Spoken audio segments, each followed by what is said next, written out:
Welcome to today's explainer. Look, if you're navigating an early career academic research path, you already know the intense, everyday pressures you're under. You're basically expected to be a visionary, a project manager, a writer, and a coder, all at exactly the same time. And right now, there's a massive conversation happening around the use of GenAI in that very journey. Is it a collaborative lifesaver that's going to ease your heavy burden, or is it an ethical minefield just waiting to trip you up? Well, let's dive into the real-world experiences of PhD researchers to find out exactly how these tools are actually being used. So that brings us to the million-dollar question, the one literally keeping academic supervisors up at night. How exactly can GenAI support a PhD without undermining academic integrity or stunting essential skill development? It's a real tightrope walk, isn't it?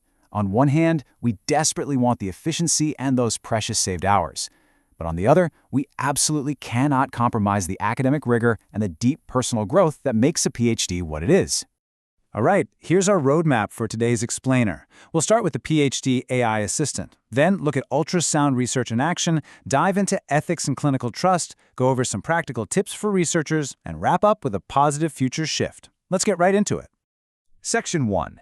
The PhD AI assistant. Tackling the tedious. You know, it's actually really helpful to reframe GenAI. Don't think of it as a replacement researcher, but rather as your super-fast assistant. Managing a PhD workload involves so many repetitive, tedious tasks. Just think about the hours you spend on time management, scheduling, or drafting standard risk assessments. GenAI can instantly take those routines off your plate, freeing up your cognitive load so you have more energy for your actual meaningful research. And it goes way beyond just admin. When you hit a total mental block in your programming code, or you're stuck in a deep writing rut, you can use these tools to bounce ideas around. It's fantastic for bringing in fresh perspectives that can pull you right out of that block. Now, having said all that, we absolutely have to draw a hard line here. GenAI is not going to sit your Viva. No way. And it definitely won't be up there presenting your hard work at conferences. It's a seriously powerful supporting tool for sure, but it simply cannot replace the development of your core academic skills.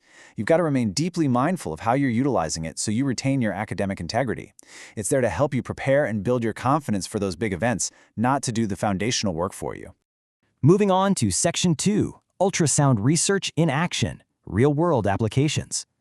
Okay, so what does this actually look like in practice? Well, early-stage PhD projects are already actively integrating GenAI in some incredibly high-tech ways. For example, researchers are using it to help with the quality assurance of ultrasound probes. They're actually using AI to analyze image quality to determine hidden issues like element dropout or other broken components. And the truth is, it's touching almost every specialized niche. PhD colleagues are working on AI-driven circuit design for ultrasonics. They're even using it in therapeutic settings, fusing ultrasound images with other medical imaging modalities, like MRI-guided focused ultrasound. The clinical potential being unlocked here by students is just massive.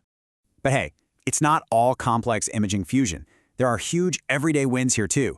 Researchers are utilizing Gemini to assist with the programming code for their specific projects, or even for whipping up an initial draft when they get asked to give a talk on really short notice. Need a snappy title for a journal paper? It is fantastic for workshopping that. Want to jazz up some plain academic writing for a LinkedIn post to share your research with the public? It does that beautifully too. For many, it's become an essential everyday communication and coding shortcut. Which brings us to Section 3, Ethics and Clinical Trust, the Fallibility Factor. This is where things get a bit tricky. It's a really delicate balancing act. On one hand, we have this drive to trust GAI developments in clinical settings to push medicine forward. But on the other hand, we absolutely must maintain ultimate confidence in medical staff when it comes to the patient experience. Medical care relies incredibly heavily on interpersonal interactions. A machine, no matter how smart, cannot replace the empathy and trust a patient places in their doctor or sonographer. We have to ensure that clinical accuracy and patient-centered thinking are never compromised by leaning too heavily on an algorithm. There's a brilliant quote from the source material that hits the nail right on the head. It says, "Humans nor AI are infallible. We should also be comfortable to question it, the same as we would another person." I just love that perspective. We need to keep an open mind and encourage dynamic conversations about using these tools. But in the exact same way we're open to using GenAI, we must apply rigorous human scrutiny to its outputs. If an AI gives you a clinical insight or a piece of code, question it, just like you would if a colleague suggested it to you over coffee. Let's pivot to Section 4, Practical Tips for Researchers, Navigating the Rules. So here's the burning question for your long-term academic growth. How do you actually maintain your originality and your reflective practice when an AI is constantly there helping you? Because you never ever want to lose your own unique voice or stop critically analyzing your own work. Well, here are your first actionable steps to protect that originality. First up, and this is absolutely crucial, you've got to understand what is encouraged, what is allowed, and what is strictly restricted within your specific institution as well as by your individual supervisors. Every university is handling this differently right now. Second, talk openly with your colleagues. Start active conversations about when it's appropriate to use, when it helps, and when it honestly just gets in the way. Also, be resourceful. Check what subscriptions your institution has. You might be able to access a premium version of a GenAI tool simply through your student status. And definitely see if your university offers any official AI training for staff and students. And that leads us to the golden rules, the absolute non-negotiables to protect your integrity. Number 1. Always take the time to review and carefully edit anything where GenAI was utilized to support your work. Number 2. Avoid using it for factual content. Just don't do it. Number 3. Never use it for referencing. It is notorious for hallucinating fake citations. And lastly, be totally honest about when you have and when you haven't used GenAI in your work. Transparency is literally the foundation of your academic integrity. Finally, Section 5. A positive future shift beyond all or nothing. I want you to consider this really powerful concluding sentiment from our source researchers.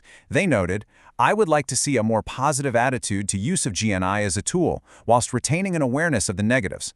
Too often, the academic chatter is incredibly all or nothing, right? It's either the best thing ever or the end of academia as we know it. But the reality is, this technology is here to stay. We really need a culturally positive approach that embraces it as a highly capable assistant while still keeping our eyes wide open to its limitations. So I'll leave you with this final thought.